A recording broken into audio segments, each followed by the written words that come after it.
Faut-il avoir une étiquette pour avancer lorsqu'on sent qu'on est atypique, visionnaire, qu'on a un esprit qui fonctionne un peu ou beaucoup hors des normes? C'est une des objections que j'entends le plus souvent lorsque je parle de mes atypiques, et c'est un sujet délicat et en même temps que j'ai envie d'aborder réellement parce que je crois que ce sujet-là peut ouvrir des réflexions, en particulier pour mes personnes qui sont concernées par le sujet des neuroatypies. Quand je parle de TDAH, de haut potentiel, de hypersensibilité, de HPI, de TSA, d'autisme, etc. J'ai des personnes qui sont très ouvertes au sujet et qui, même sans savoir précisément quelles sont leurs fameuses étiquettes, savent qu'elles ont une ou plusieurs neurodiversités. Et puis, il y a des personnes qui sont assez réfractaires, voire beaucoup réfractaires à ce sujet-là. Et pour cause, personne n'aime être mis dans une case, personne n'aime porter une étiquette, moi la première, et c'est tout à fait naturel. Alors pourquoi ces étiquettes existent-elles et puis éventuellement à quoi peuvent-elles servir? J'aimerais vraiment qu'on réfléchisse parce que c'est un sujet délicat, mais c'est un sujet important pour les personnes neuroatypiques parce que il y a un constat toutefois, c'est que les neurodiversités existent. Ça, c'est quelque chose qui est reconnu. Et si finalement, ces étiquettes, au lieu de nous enfermer, pouvaient être des clés pour mieux se comprendre et pour mieux aller vers notre potentiel, ce fameux grand potentiel qui est un des sujets qui me tient le plus à cœur, celui de vous aider à révéler ce potentiel. Alors déjà, pourquoi personne n'aime les étiquettes? Bon, je pense que vous n'avez pas besoin que je fasse des dessins sur le sujet, mais il y a une frustration à être mis dans une case. Parce que être mis dans une case, c'est aussi parfois se sentir réduit à un mot, à une définition, à des idées préconçues, alors qu'on est tellement plus que ça. C'est un peu comme si on voulait résumer une œuvre d'art à une couleur ou à un descriptif. Et puis, il y a l'impact négatif des étiquettes. Ces cases peuvent enfermer, figer certaines perceptions, et puis surtout nous exposer à des jugements ou à des incompréhensions. Prenons tout simplement le cas de l'autisme. C'est certainement la neurodiversité qui souffre le plus de préjugés. Si quelqu'un dit « je suis autiste », alors il va y avoir les préjugés négatifs et les préjugés positifs. « Ah, t'es autiste, donc tu dois être super, super intelligent. » Ou bien « Ah, t'es autiste, c'est bizarre, bah écoute, je te le dis pas, mais je vais prendre un petit peu de recul avec toi parce que ça me fait peur. » Alors d'où viennent ces rejets aussi? Ces rejets, parfois, viennent de la peur de perdre notre individualité ou la crainte de ce que les autres pourraient penser. Si je me mets dans une case, si je reconnais ou juste j'apprends que je porte quelques étiquettes, eh bien, je peux avoir l'impression que je perds mon individualité en pensant que je me réduis à cela, et puis la crainte de ce que les autres peuvent penser si je suis porteuse de cette étiquette. Il y a aussi des bienfaits quand même à porter certaines étiquettes dans le sens où on reconnaît les noms de certaines de nos neurodiversités. Les étiquettes comme TDAH, haut potentiel, hypersensibilité ne sont pas des murs, ce sont juste des points de départ. Juste des points de départ qui permettent d'explorer notre fonctionnement unique et atypique. Parce que si je dis que je suis un haut potentiel intellectuel, émotionnel, c'est juste une caractéristique, tout comme si je vous dis que je suis blonde, que je fais 1,59 m, que j'ai 5 enfants, que je suis mariée depuis 20 ans, que j'ai créé mon entreprise depuis 2009. En fait, c'est juste une caractéristique parmi d'autres. Là, c'est une caractéristique sur mon fonctionnement, mais ça ne dit pas du tout comment je fonctionne. Et comprendre son propre fonctionnement peut être tellement libérateur. Vous savez qu'en créant la Pitic Academy, j'ai tellement travaillé durant tous ces mois, mais c'est la résultante de ce travail qui date depuis toutes ces années, depuis plus de 15 ans finalement que j'œuvre dans ce champ-là. Et en allant creuser toutes ces neurodiversités et tous ces fonctionnements, Eh bien, ça permet de comprendre comment nous, on marche, en partie. Cela aide à poser des mots sur des ressentis. Par exemple, quand je parle des montagnes russes, toutes particulières que vivent les personnes neuroatypiques, systématiquement, ces personnes se reconnaissent. Alors oui, on vit tous sur cette terre en tant qu'humains des émotions et des aléas avec nos émotions.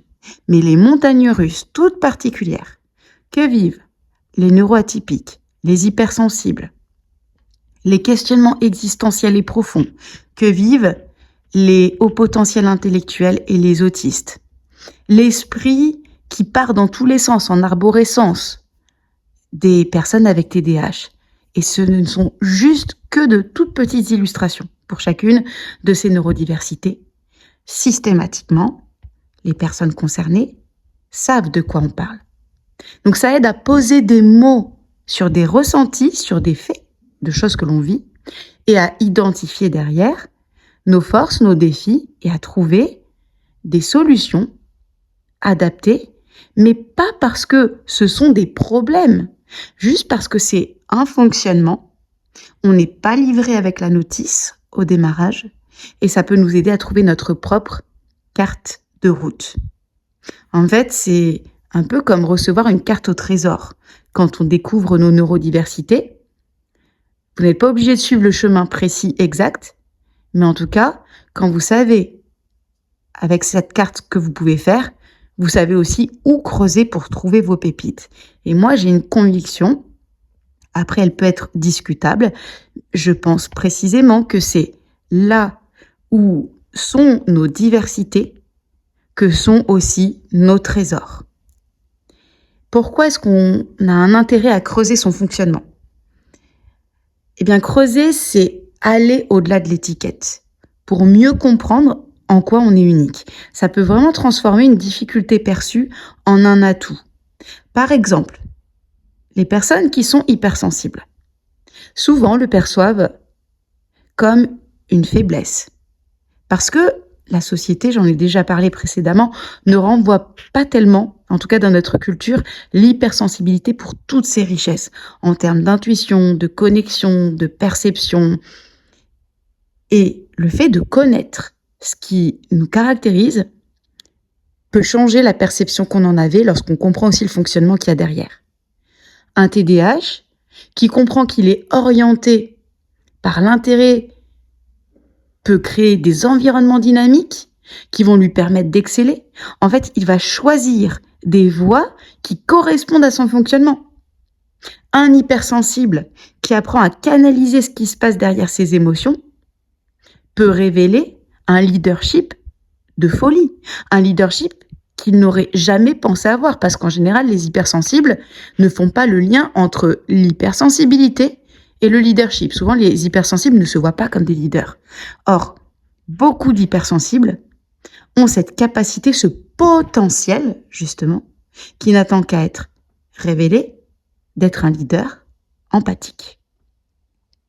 C'est pas l'étiquette qui vous définit, c'est ce que vous faites de ce que vous êtes. Ça peut être une boussole, jamais une prison. Et moi, c'est comme ça que je vois les neurodiversités. Et je vais vous dire quelque chose pour les personnes qui craignent les étiquettes. Dans mon académie, dans la Pithic Academy, en fait, on explore le fonctionnement des neurodiversités. On explore. Mais jamais, je n'irai vous dire, voilà ce que tu es. Tu es ça, ça et ça. D'une part, je ne suis pas psychiatre. Et d'autre part, mon intention n'a jamais été de mettre les gens dans des cases. Par contre, en étudiant le fonctionnement de chacune des neurodiversités, vous allez découvrir où sont vos différentes spécificités. Vous allez piocher, par exemple, dans le haut potentiel. Ah ouais, moi je fonctionne comme ça et j'ai telle caractéristique. Dans l'hypersensibilité, c'est vrai que là je me reconnais dans telle facette, moins dans telle facette. Dans le TDAH, en fait, on aborde toutes les neurodiversités dans un premier temps sur la partie neuroatypique pour ensuite aller trouver votre recette unique qui fonctionne avec vous. Parce qu'en fait, vous êtes bien plus qu'une case. Mais comprendre comment vous fonctionnez, ce qu'on pourrait qualifier d'étiquette, peut constituer des outils pour mieux vous comprendre et vous exprimer et aller vers ce qui est important pour vous. Le tout, en fait, c'est de les utiliser à votre avantage. Qu'est-ce que vous feriez si vous aviez une clé pour mieux comprendre qui vous êtes? Personnellement, quand j'ai compris de plus en plus comment je fonctionnais, ça a été un booster. Ça ne m'a jamais enfermée. Et d'ailleurs, vous m'entendrez très peu parler de mes étiquettes, entre guillemets, sur mon fonctionnement. Pourquoi? Parce que je sais que j'ai un fonctionnement neuroatypique, mais moi aussi, je n'aime pas les étiquettes. Mais je sais quelles sont mes particularités. En fait, chaque étiquette peut aussi cacher une richesse. Et moi, ce qui m'intéresse avec vous, c'est d'aller chercher, creuser et extraire ces fameuses richesses. C'est pour ça que je vous invite à prendre le temps d'explorer. Et il est fort possible que vous trouviez un trésor insoupçonné en vous. Et même si ça fait déjà longtemps que vous êtes dans le développement personnel, que vous allez creuser qui vous êtes, que vous connaissez beaucoup de facettes et nuances de votre personnalité. Et dans les prochains jours, on va aller creuser ça parce que si vous suivez mon actualité, le 10 février, on relance la seconde cohorte de la Pythique Academy.